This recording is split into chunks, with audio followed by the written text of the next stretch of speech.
Big moves in our ag commodity trade again today, so we're back at the volatility, and we have been testing the limits here. Let's take a look first at our corn market. Our quotes are provided by bar chart. A little bit ago, we had the May corn limit down. That would be 35 cents for the downside. Right now, it's back to trading, but it's down 32.5 cents at 7.16 per bushel.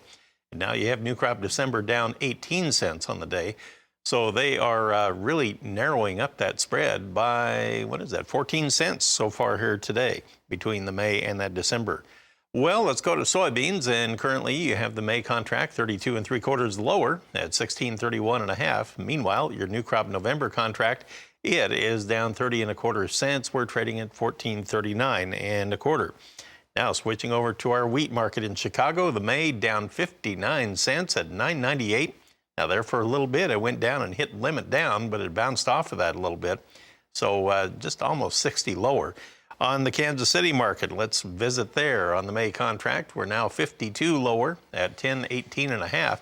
It got as low as 9.93 and then bounced off of that now. So we have rebounded about 25 cents off of that, 24 cents right now off of that low. Now in the spring wheat trade, you have the May contract 55 1/4 lower at 10.24 1/4. July down 54 1/4 at 10.24. Man, we're dealing with some big numbers in that change column. Cotton market, we have July 93 points lower at 134.38, and new crop December down 100 points. Ben Hushon joins us now. He's with the mill in Whitehall, Maryland. So I just wondered how much field work the guys and gals in that part of the country are able to get done. Is the weather cooperating or not? Good morning, Marlin. It's really changed since you and I talked this time last week. We were kind of floating along in some 60-degree days.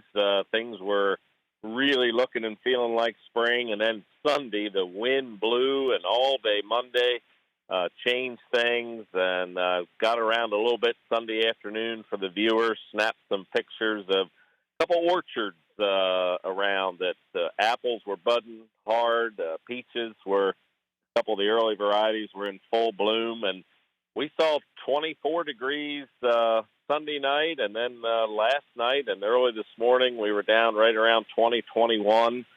So that certainly has slowed some things down on that side. Wheat, of course, were early enough.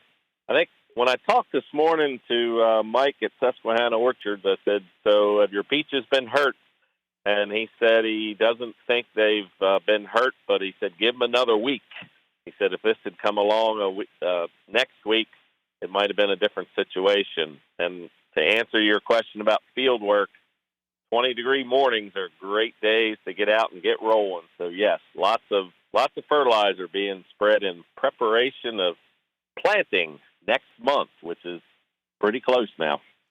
Yeah, I was going to say, if we're going to be rolling the calendar over into April next week or the end of this week, does that mean your orchards will be out of the woods, do you think, for this winter?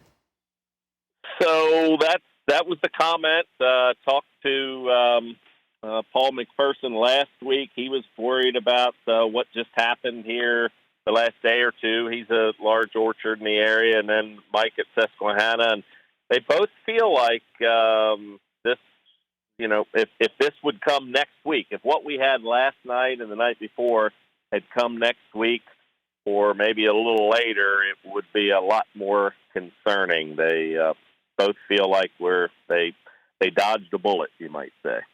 All right. Well, my apologies for a terrible pun there. The orchard's out of the woods. But anyway, thanks for joining us. Ben, look forward to our talk next week. Ben Hushon of the Mill in Whitehall, Maryland will be back. I'll take a look at livestock trade next.